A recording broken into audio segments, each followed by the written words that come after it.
ভগবান শ্রীকৃষ্ণ এবং অর্জুন একদিন যখন ভ্রমণ করছিলেন তখন পথে তারা এক হতভাগ্য ব্রাহ্মণকে ভিক্ষা করতে দেখলেন।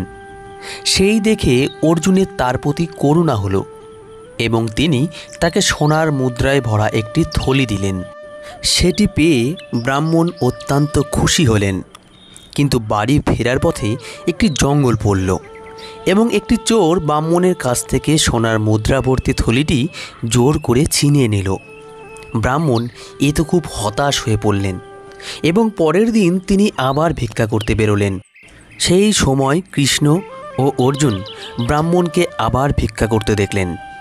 সেই দেখে অর্জুন তার কাছে জানতে চাইলেন যে সোনার মুদ্রা পাওয়া সত্ত্বেও তিনি কেন আবার ভিক্ষা করছেন। তখন ব্রাহ্মণ তার সঙ্গে ঘটে যাওয়া আগের দিনের সব কাহিনী অর্জুনকে বর্ণনা করলেন।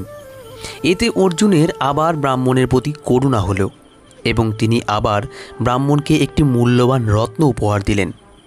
ব্রাহ্মণ রত্নটি পেয়ে খুবই খুশি হলেন। এরপর বাড়ি ফিরে তিনি একটি পুরনো কলসিতে রত্নটি রেখে ঘুমিয়ে পড়লেন। পরের দিন তার স্ত্রী একটি কলসি নিয়ে জল আনতে গেলেন, কিন্তু কলসিটি তার হাত থেকে ফসকে জলের মধ্যে পড়ে গেল। তখন তিনি আবার বাড়িতে এসে সেই পুরনো কলসি যার মধ্যে রত্ন রাখা ছিল সেটি নিয়ে গেলেন জল ভরতে। কিন্তু জল ভরার সময় কলসি থেকে সেই রত্নটি জলের মধ্যে পড়ে গেল। এদিকে ব্রাহ্মণের যখন ঘুম ভাঙল, যখন তিনি দেখলেন যে কলসিটি সেখানে নেই, তখন কলসিটি খুঁজতে তিনি ঘর থেকে বেরিয়ে গেলেন এবং পথে তার স্ত্রীর সাথে দেখা হলো। ব্রাহ্মণ তাকে জিজ্ঞেস করল সে পুরনো কলসিটি নিয়ে কেন জল ভরতে এসেছে। তার স্ত্রী তাকে জানালেন নতুন কলসিটি জলের মধ্যে পড়ে যাওয়ায় তিনি পুরনো কলসি নিয়ে জল ভরতে যান এবং তার মনে হয় যে কলসি থেকে কিছু একটা বেরিয়ে যেন জলের মধ্যে পড়ে গেল। এই কথা শুনে ব্রাহ্মণ খুবই হতাশ হয়ে পড়লেন এবং আবার পথে পথে ভিক্ষা করতে শুরু করলেন। ভিক্ষা করার সময় তার সাথে আবার শ্রীকৃষ্ণ এবং অর্জুনের দেখা হলো। অর্জুন তাকে দেখে জানতে চাইল যে সে রত্ন পাওয়া সত্ত্বেও আবার কেন ভিক্ষা করছে। ব্রাহ্মণ তখন তাকে রত্ন হারিয়ে যাওয়ার সমস্ত কাহিনী শোনালেন। অতঃপর অর্জুন কৃষ্ণের কাছে গিয়ে বললেন, আমি মনে করি এই ব্রাহ্মণের ভাগ্যে ভিক্ষাবৃত্তি লেখা আছে, তাই আমি আর তাকে কোনো রকম সাহায্য করব না। এই কথা শুনে কৃষ্ণ একটু মুচকি হেসে ব্রাহ্মণের কাছে গিয়ে 2 পয়সা দিলেন। এই দেখে অর্জুন কৃষ্ণকে জিজ্ঞাসা করলেন, হে প্রভু, আমার দেওয়া স্বর্ণমুদ্রার থলি এবং মূল্যবান রত্ন যখন তার অবস্থার পরিবর্তন করতে পারল না, তাহলে আপনার দেওয়া এই 2 পয়সায় তার ভাগ্যের কী পরিবর্তন হবে। কৃষ্ণ অর্জুনকে বললেন, তুমি শুধু ওনার পিছনে যাও আর দেখো কি হয়। এদিকে ব্রাহ্মণ পয়সা 2টি পেয়ে ভাবছিলেন যে এই পয়সা দিয়ে তো একজনেরও পেট ভরার মতো কোনো খাবার হবে না, তবুও কেন প্রভু তাকে এই সামান্য পয়সা দান করলেন। এই সব কথা ভাবতে ভাবতে ব্রাহ্মণ যখন তার বাড়ির দিকে যাচ্ছিলেন, তখন তিনি দেখলেন একটি মাছ একজন জেলের জালে আটকা পড়ে নিজের প্রাণ বাঁচানোর জন্য আপ্রাণ চেষ্টা করছে। তখন ওই মাছের জন্য ব্রাহ্মণের করুণা হলো এবং তিনি ভাবলেন এই 2টি পয়সা খাবার কেনার জন্য যথেষ্ট নয়, তবে এই পয়সা দিয়ে তিনি এই প্রাণীটির প্রাণ বাঁচাতে পারবেন। তখন তিনি ওই পয়সা দিয়ে মাছটি কিনে নিলেন এবং তার কমণ্ডলুর জলের মধ্যে রেখে দিলেন। এরপর যখন তাকে জলে ছেড়ে দিতে যাবেন, তখন তিনি দেখলেন মাছটির গলায় কিছু আটকে আছে।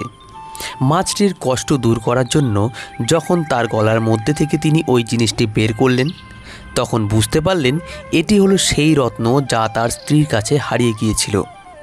রত্নটি পেয়ে তিনি আনন্দে চিৎকার করে উঠলেন, আমি পেয়ে গেছি, আমি পেয়ে গেছি। আর ঠিক সেই সময় ওখান দিয়ে সেই চোরটি যাচ্ছিল যে আগের দিন তার সোনার মুদ্রা ভরা থলিটি চুরি করেছিল। সে ভাবল হয়তো ব্রাহ্মণ তাকে দেখে চিনতে পেরেছে, তার বিরুদ্ধে রাজার কাছে নালিশ করবে। তাই শাস্তি এড়াতে সেই স্বর্ণমুদ্রার থলিটি ব্রাহ্মণকে দিয়ে সেখান থেকে পালিয়ে গেল। এইভাবে ব্রাহ্মণ ওই মাছটিকে প্রাণে বাঁচানোর বিনিময়ে হারিয়ে যাওয়া রত্ন ও সোনার মুদ্রা 2 ফিরে পেলেন এবং প্রফুল্ল চিত্তে গৃহে ফিরে আসলেন। এই দেখে অর্জুন শ্রীকৃষ্ণের কাছে হাত জোড় করে বললেন, হে প্রভু, এ আপনার কেমন লীলা। আমার এত মূল্যবান রত্ন ও সোনা মুদ্রা তার দারিদ্রতা দূর করতে পারল না, কিন্তু আপনার দেওয়া 2টি পয়সা তার সমস্ত দুঃখ কষ্ট দারিদ্রতা দূর করে দিল। তখন শ্রীকৃষ্ণ হেসে বললেন, অর্জুন, যখন তুমি তাকে রত্ন ও সোনার মুদ্রা দিয়েছ তখন সে কেবল নিজের সুখের কথা চিন্তা করেছে, কিন্তু যখন আমি তাকে 2 পয়সা দিয়েছি তখন সে অন্যের কষ্টের কথা ভেবেছে। আসলে যখন আমরা নিজের কথা ভাবি তখন আমাদের সব কিছু আত্মকেন্দ্রিক হয়ে পড়ে, কিন্তু যখন আমরা অন্যের দুঃখ কষ্ট দূর করার কথা ভাবি তখন সেই কাজের মধ্যে দিয়ে আমরা ঈশ্বরের কার্য সম্পাদন করি এবং ঈশ্বরের সান্নিধ্য লাভ করি। নিঃস্বার্থভাবে যখন কোনো কিছু করা হয় তখনই ঈশ্বরের কৃপা আমাদের ওপরে এসে পড়ে এবং আমরা জীবনে সুখী হতে পারি। এইভাবে আজকের গল্পটি এখানেই শেষ করলাম। গল্পটি ভালো লাগলে অবশ্যই একটি লাইক দেবেন আর আমাদের চ্যানেলটি সাবস্ক্রাইব করে রাখবেন। ধন্যবাদ সবাইকে। ভালো থাকবেন, পাশে থাকবেন।